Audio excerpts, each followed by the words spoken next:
المغرب جغرافيته فقدها في غفله، وانا نقول لك كيف. عنده الصحراء الغربيه، تسمى الصحراء الغربيه ليش؟ لانه في صحراء شرقيه. يعني احنا مرات تمر علينا الاسماء وما نثبتش. هو كي نقولوا الصحراء الغربيه معناتها وين هي الشرقيه؟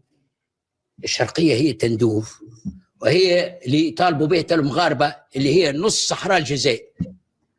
هذيك ما كانتش ثوره وما كانش حراك شعبي، كان مجرد حراك مخابراتي سير الشارع الجزائري فقط. هذه هي حقيقه ما وقع في فبراير 2019. وهنا ركز على نقطتين، وقال ان المغرب وعمان، وهذه حقيقه يعني دولتان مستمرتان في الحكم منذ قرون. إيه صحيح منذ قرون، والمغاربه والعمانيون يحكموا في بلادهم. يعني النقطه الاهم هنا تكلم، يعني قال عندما نتكلموا على صحراء غربيه، عندما نتكلموا على صحراء غربيه فهناك صحراء شرقيه. اليوم نصف صحراء الجزائر هي اراضي مغربيه. هذه حقيقه تاريخيه لا غبار عليها، اكدها اليوم الكاتب التونسي سعيد صافي، اللي قال: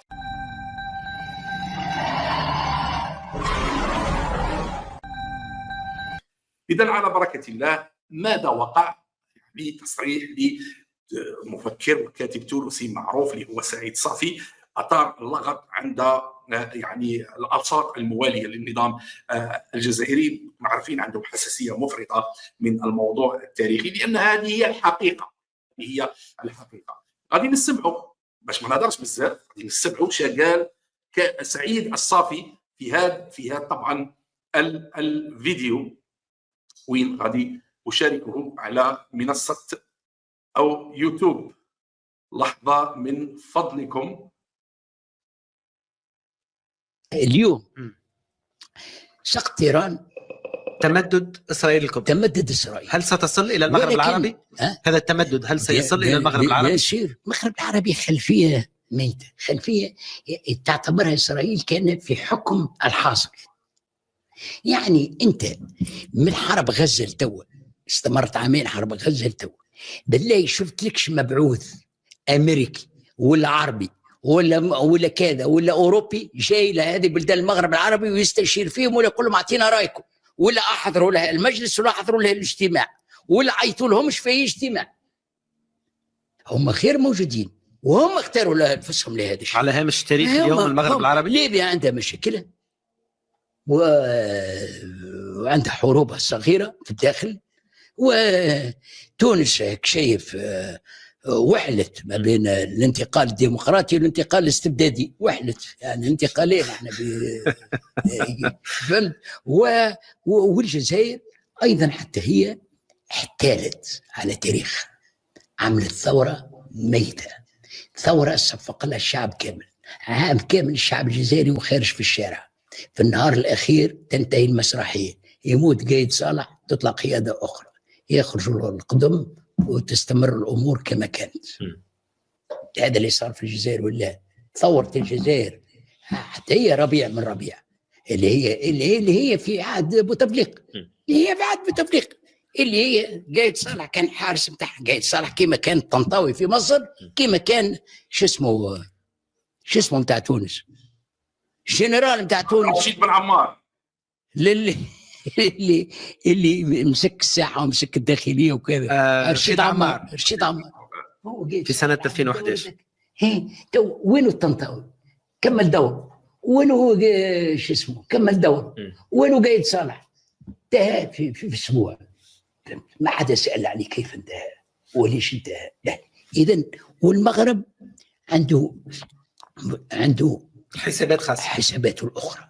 سمعوا لي، المغرب مش حاب يدخل في الحسابات هذه الصغيره، وما عادش حاب لا يكبر معها ولا يصغر معها، وعنده مشروعه الداخلي التنموي، وعنده شويه الديمقراطيه البسيطه اللي هو يحاول يطورها ويحاول يمشيها وكذا، وماشي مع التيارات. ما يسمى بعض ديمقراطيه يجي التيار الاسلامي يبتلعوا القصر يحضنوا في البدايه وبعدين يكمل مهمته ويخرجوا، ويجي التيار الاخر رجال الاعمال والليبراليين، خدم باليساريين، خدم بالاخوان، خدم بكذا، خدم بكذا. هذا هو المخزن كما يقول عبد الله العروي انه هو متقدم على النخبه المغربيه مرات، ولكن هو جزء من النخبه. انا الباقي والبقيه يتغيرون. ايوه بالضبط. ايوه.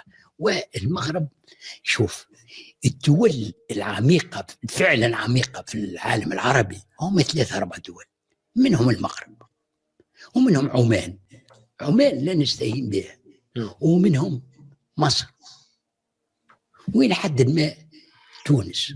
شوف كي نقولوا المغرب ولا نقولوا عمان، هذول دولتين مستمرين في الحكم يعني بدون قطيعة بدون انقطاع قرون. العلويين لوحدهم عندهم 4 قرون ونص، قبلهم من عائلات أخرى من عهد الأدارسة للسعديين للمرابطين للموحدين للمارينيين لكذا كله استمرار واحد، كله حكم واحد. العاصمة دائما مراكش ولا فاس وبعدين الرباط. هذا هو المغرب هو السلسلة من التعاقدات الاجتماعية والمخزنية والتي تحكم دون أن يفقد لا هويته لا ثقافته لا جغرافيته فقدها في غفلة. وأنا نقول لك عنده الصحراء الغربية، سمى الصحراء الغربية ليش؟ لأنه في صحراء شرقية. يعني احنا مرات تمر علينا الأسماء وما نثبتش. هو كي نقولوا الصحراء الغربية معناتها وين هي الشرقية؟ الشرقية هي تندوف، وهي اللي طالبوا بها المغاربة اللي هي نص صحراء الجزائر، ضموها الفرنسويين. هم يقولوا هكا المغاربة، احنا تو مش راجعين ولا نطالبوا بها ولا هم يطالبوا بها ولا شيء، لكن هذيك صحراء غربيه خذوها الاسبان، وهذه صحراء شرقيه خذوها الفرنسويين. المغاربه كامبراطوريه حبوا يرجعوا اراضيهم. وهو المغرب يعاني من مشكله انه استكمال تحرير التراب الوطني مازال صحيح شرعيه الحكم موجوده ومستمره وبدون قطيعه، لكن التراب ناقص تحرير في الصحراء وفيما أبعد من الصحراء وفي مليلة وفي كذا وفي كذا على السواحل.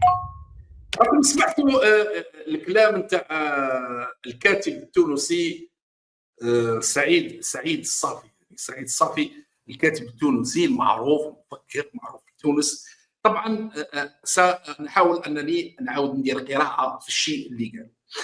هو النقطة الأولى التي أثارت انتباهي وأنا أتفق معه 100% عندما قال يعني الجزائر احتالت عن ثورتها. يعني الجزائر هنا هو قصد احتالت عن الحراك الشعبي.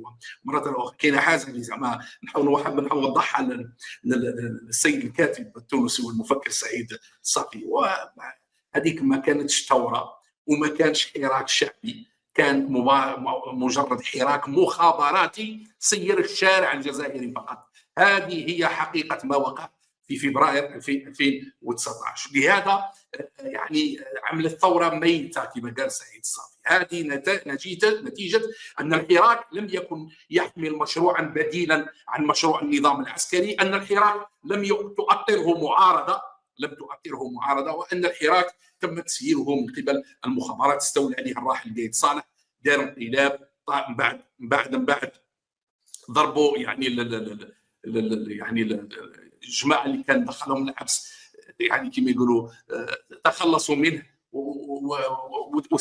واستولوا على الحكم مثل ما خططوا له، يعني بدايه مع انهاء العهده الخامسه اللي كان متمسك بها الراحل احمد قايد صالح. ثم النقطه الثانيه في هذا الحوار الكلام الهام اللي قالوا ان المغرب، هنا تكلم عن المغرب وقال لا يدخل في الحسابات الصغيره وعنده مشروع تنموي داخلي، والمخزن يعني كما قال المؤرخ عبد الله العروي اقوى من النخبه، واستعان بهذا المصطلح. لكن يعني النقطة المهمة التي أشار إليها سعيد الصافي هو أن الدول العميقة في العالم العربي، احنا يعني من الخليج إلى المحيط، ولو أن دائما أقول لكم أنا أتحفظ كثيرا عن هذا، لأن شمال أفريقيا لها خصوصية تختلف عن الشرق الاوسط، وحتى الشرق الاوسط له خصوصيات ماهوش 100%. يعني كي نقولوا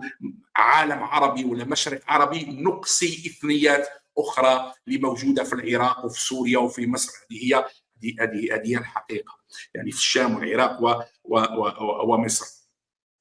هذا ماهوش موضوعنا الان، لكن الذي اشار اليه سعيد صافي هو انه يوجد 3 دول في هذا العالم، في الشرق الاوسط وشمال افريقيا، لدول عميقه اللي هي المغرب، عمان، مصر وتونس. وهنا ركز على نقطتين، وقال ان المغرب وعمان، وهذه حقيقه، يعني دولتان مستمرتان في الحكم منذ قرون. صحيح منذ قرون، والمغاربه والعمانيون يحكموا في بلادهم، يحكموا مش مثلا كما احنا الجزائريين اللي منذ القرن السادس عشر ما حكمناش حتى 1962. ثم عرج الى النقطه الاهم هنا. تكلم، يعني قال عندما نتكلم على صحراء غربيه فهناك صحراء شرقيه. هذا الذي كنت انا شخصيا اقوله دوما عندما اتصفح في التاريخ وانشر حول تلك الاراضي. لأكد الكاتب سعيد صافي انها اقتطعت من المغرب وضمت الى الجزائر، واليوم نصف صحراء الجزائر هي اراضي مغربيه. هذه حقيقه تاريخية لا غبار عليها، أكدها اليوم الكاتب التونسي سعيد صافي، اللي قال أن المغرب ما زال يسعى لاستكمال تحرير باقي أراضيه. هنا الكلام اللي قاله سعيد صافي طبعا كما قلت لكم أثار لغط أمس مباشرة، يعني غير خرج ذاك التصريح. يعني أنا كنت نشرت تغريدة وقلت ما قاله الكاتب التونسي معظو منا، وواحد قال لهم خاص السلطات التونسية ولازم السفير الجزائري يتحرك. ما بغيتوش تفهموا بأنه عندما يتكلم شخص في التاريخ هذا من حقه أنه يتكلم في التاريخ. توانسة من حقهم يتكلموا في هذا التاريخ، وماهوش هو فقط سعيد صافي. هناك يعني نخب تونسيه تحدثت حتى على الاراضي التونسيه التي ضمت الى الجزائر واقتطعت من تونس التاريخيه. هذه حقيقه عليكم على النظام هذا وعلى الابواق والازلام نتاعو ان يعوا بان جوارنا خصنا نتصالحوا معاه، جوارنا خصنا نقادوا معاه الامور اللي لازم كانت خاصها تتقاد منذ عقود. لكن النظام هذا دائما طبعا لانه وارث الحدود التي لا يريد تجريمها، وهي الحدود الموروثه للاستعمار. لان عندما نشوفوا هذا النظام يروح يسن قانون يجرم افعال المستعمر، علاش ما تجرمش الحدود؟ يعني هنا راك تجرم الحدود الموروثه على الاستعمار، فلماذا تتمسك بمبدا الحدود الموروثه على الاستعمار؟ احنا كنا قاب قوسين او ادنى باش نتجاوزوا هذه العقده ببناء تكتل اقليمي سياسي واقتصادي. لكنك انت يا نظام العسكر ومن يواليك ما حابينش يكون هذا التكامل او هذا التكتل الاقتصادي والاجتماعي اللي هو يعود بالنفع بالدرجه الاولى على الجزائر وعلى المنطقه برمتها. ما قاله سعيد صافي لا يستحق لا إدانة ولا جشم ولا تحرك السفير الجزائري بتونس ولا مضايقات لهذا الرجل الذي لم يقل إلا الحقيقة مثل ما قالها بوعلام صرصار، ومثل ما أنا قلتها بالتفصيل منذ سنوات. لأن اللي قلته أنا لم يقله بوعلام صرصار ولم يقله الكثيرين، بالنظر إلى أنني أستحضر بالأدلة والوثائق أن الصحراء الشرقية هي أرض مغربية اقتطعت من قبل المستعمر الفرنسي، ضمت إلى الجزائر إلا في آخر سنوات في نهاية الخمسينات. لأن الصحراء برمتها مش فقط الصحراء الشرقية، حتى الجنوب الشرقي الجزائري اللي كان يسمى ديبارتمون دو لوازيز لم يكن ينتمي إلى الجزائر إلا بعد 1949. واللي بغى يتأكد يروح يشوف الخريطة نتاع الحلف الأطلسي اللي داير بأنه يحمي الجزائر اللي في حدودها اليوم في الشمالية من الصحراء. فكانت ان ديبارتمون تابع مباشرة لباريس، وحاكم الجزائر لا سلطة عليه. هذه هي الحقيقة التي يجب أن يعلمها الجزائريون، هذه هي الحقيقة التي يجب أن يعلمها. وسعيد صافي اللي نوجه له كل التحية والتقدير عندما تكلم بدون تحفظ وبدون عقدة، وأشار إلى موضوع في غاية الأهمية، واللي احنا كمنطقة شمال أفريقيا نعاني من هذا الشلل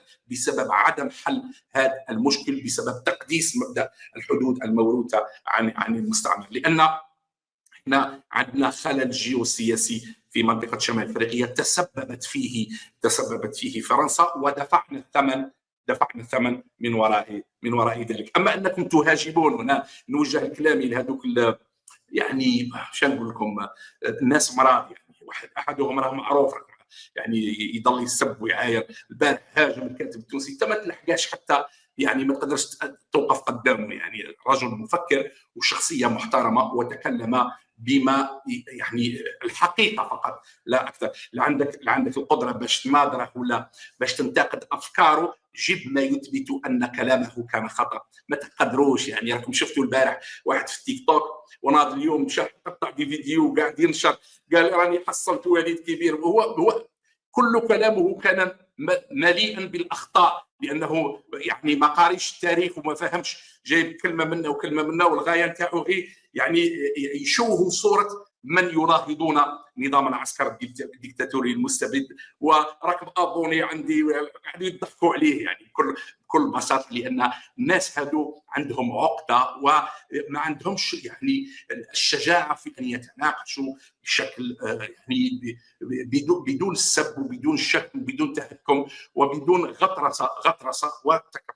كلام سعيد صافي كلام مهم جدا، كلام مهم. واحد يسقسي يقول لك علاش ما بنيناش اتحاد مغاربي؟ كاين خلل في المنطقه نتاعنا، ما كانش لا يعني النية الصادقة من أجل تجاوز الخلافات بشكل سليم، من أجل مصارحة جيراننا، من أجل أن نحل المشكل من جذوره، المشكل اللي تركه المستعمر الفرنسي واللي ترك يعني دعم هذا النظام اللي هو أداة في دهر هذا النظام الحاكم في الجزائر منذ سنة 1962. احنا كما قلت لكم قادرين نتجاوزوا بشجاعة هذه الخلافات لو كانت تكون عندنا النية الصادقة، وكان نعرفوا كيفاش نتصرفوا وكيفاش نتصالحوا مع أنفسنا ومع جيراننا. كلام الكاتب سعيد صافي كلام في غاية الأهمية، كلام في غاية الأهمية. ومهما طال الزمن إذا ما سيصل الجميع إلى هذه القناعة اللي راني أنا نتكلم عليها اليوم. إذا ما حليناش المشاكل من جذورها،